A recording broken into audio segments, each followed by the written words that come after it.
To the lord. ఈరోజు దేవుడు మనకిచ్చినటువంటి వాగ్దానం ఏంటంటే కీర్తనల గ్రంథము 118వ కీర్తన 22వ వచనం. ఇల్లు కట్టువాడు నిషేధించిన రాయి మూలకు తలరాయి ఆయను. ఆమెన్. ఎవరైతే మనల్ని నిషేధించారో వాళ్ళందరికీ మనమే ఒక ముఖ్యమైన వ్యక్తిగా దేవుడు మార్చబోతూ ఉన్నాడు. ఎవరైతే మనల్ని తక్కువ చేసి మాట్లాడారో వారే మన గురించి గొప్పగా మాట్లాడేలాగా దేవుడు చేయబోతూ ఉన్నాడు. ఎవరైతే మనల్ని అవమానించి బయటికి నెట్టివేశారో వారే తిరిగి మనల్ని తీసుకొని వారికే ఒక నాయకుడిగా వారే మనల్ని ఏర్పాటు చేసుకునేలాగా దేవుడు చేయబోతూ ఉన్నాడు. తన పిల్లలైనటువంటి మనము అవమానించబడినను, నిందించబడినను, నిషేధించబడినను ఆయన చూస్తూ ఊరుకొని ఉండే దేవుడు కాడు. యోఫ్తా తన తండ్రికి పుట్టిన సంతానం అందరూ తన తండ్రి గిలాదు ఆయనకు పుట్టిన సంతానం అంతా ఎదుగుతూ ఉంటే అందులో యోఫ్తా ఒకడు. అయితే తన తల్లి ఒక వేశ్య. ఆ వేశ్య వల్ల పుట్టిన కుమారుడు కూడా తన భార్యతో పుట్టిన కుమారుల్లాగా ఎదుగుతూ ఉన్నాడు. కొంత ఎదిగిన తర్వాత భార్యకు పుట్టిన పిల్లలు మాట్లాడుతూ ఉన్న మాటలు ఏంటంటే యోఫ్తాతో, నువ్వు అన్య స్త్రీకి పుట్టిన కుమారుడు కనుక నా తండ్రి ఆస్తిలో నీకే భాగము ఉండదు, నా తండ్రికి సంబంధించిన వాటిలో వేటిల్లో కూడా నువ్వు పాలిభాగస్తుడు కావటానికి వీలు లేదు, కనుక నువ్వు ఇక్కడి నుంచి వెళ్ళిపోయేలాగా ఆయనతో మాట్లాడి ఆయన్ని అవమానించి నిందించి అక్కడి నుంచి వెళ్ళిపోయేలాగా చేశారు. అంటే తన తల్లి కుమారుడు కాదు అని, తన తల్లికి పుట్టిన కుమారులు కాదు అని, మా రక్తము పంచుకొని పుట్టిన కుమారులు కాదు అని, ఎవరో అన్య స్త్రీకి తన తండ్రి వలన కలిగిన ఆ కుమారుణ్ణి తన సహోదరుడిగా స్వీకరించకుండా అవమానించి నిందించి అక్కడి నుంచి వెళ్ళిపోయేలాగా చేశారు. యెఫ్తా తోబు దేశానికి వెళ్ళిపోయాడు. అయితే దేవుడు ఆయనకి ఇచ్చిన గొప్పతనం ఏంటంటే ఆయన పరాక్రమము గల బలాఢ్యుడు.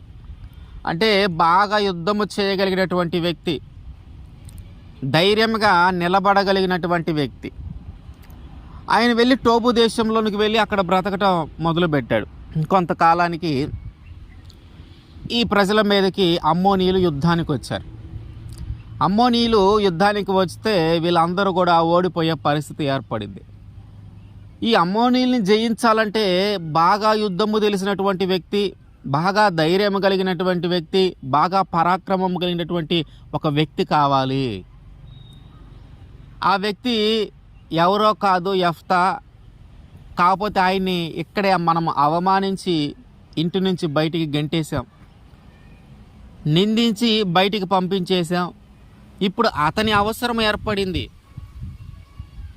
ఆ పరాక్రమం గల బలాఢ్యుని మళ్ళీ తీసుకొని రండి అంటున్నాడు. ఈ గిలాదులో ఉన్నటువంటి వారందరూ పెద్దలందరూ కూడా యెఫ్తా దగ్గరికి వెళ్ళి, యెఫ్తా, మరి అమ్మోనీయులు ఇట్లా యుద్ధానికి వచ్చారు, మేమైతే జయించలేం, నీకు యుద్ధం బాగా తెలుసు, నువ్వు పరాక్రమం కలిగిన వాడివి, నువ్వు బాగా చేయగలుగుతావు, దయచేసి మమ్మల్ని విడిపించు, ఈ అమ్మోనీయుల చేతిలో నుంచి మమ్మల్ని విడిపించు. నువ్వు కానీ వస్తే మేము ఖచ్చితంగా, నువ్వు కానీ మా తరపున కానీ నీవు యుద్ధము చేస్తే మేము ఖచ్చితంగా వాళ్ళ మీద జయిస్తాం, కనుక నువ్వు వచ్చి మాకు సహాయము చెయ్యి. నువ్వు కానీ మాతో పాటు వస్తే మా అందరి మీద నీవే ప్రధానమైన వ్యక్తివి, మా అందరికి నువ్వే నాయకుడివి, మేమందరం నువ్వు చెప్పినట్టే వింటాం, నీవే మా నాయకుడివి అని యెఫ్తాతో మాట్లాడుతూ ఉన్నాడు. ఎవరైతే గెంటేశారో, ఎవరైతే అవమానించి బయటికి పంపించారో తిరిగి వాళ్ళకంటే ముఖ్యమైన వాళ్ళు వచ్చారు. అయ్యా, నువ్వు రావాల్సిందే, నువ్వు వస్తేనే బాగుంటుంది, నువ్వు వచ్చి మా మీద నాయకుడిగా ఉండు, నువ్వు వచ్చి మమ్మల్ని పరిపాలించు, నువ్వు వచ్చి మాకు ఒక దారి చూపించు, నీ అడుగుజాడల్లో మేము నడుస్తాం అని మాట్లాడుతూ ఉన్నారు. నిషేధించబడ్డాడు, అవమానించబడ్డాడు, నిందించబడ్డాడు, తక్కువ చేసి మాట్లాడబడ్డాడు, ఇంటి నుంచి బయటికి పంపించేలాగా చేశారు.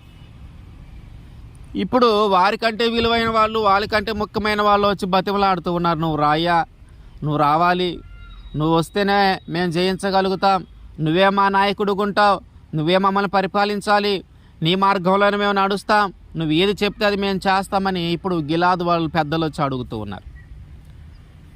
వాళ్ళ మాట అంగీకరించి వాళ్ళని అడిగి మళ్ళీ ఇంకొకసారి కన్ఫర్మ్ చేసుకొని యెఫ్తా వాళ్ళతో పాటు వెళ్ళి వాళ్ళకి ప్రధానమైన వ్యక్తిగా, వాళ్ళకి నాయకుడిగా ఉండి ఆ యుద్ధాన్ని జరిగించాడు.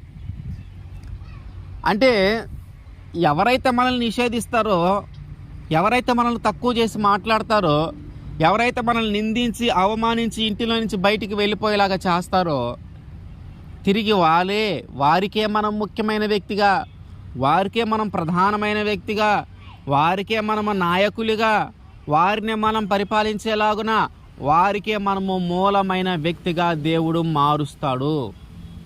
ఆమేన్.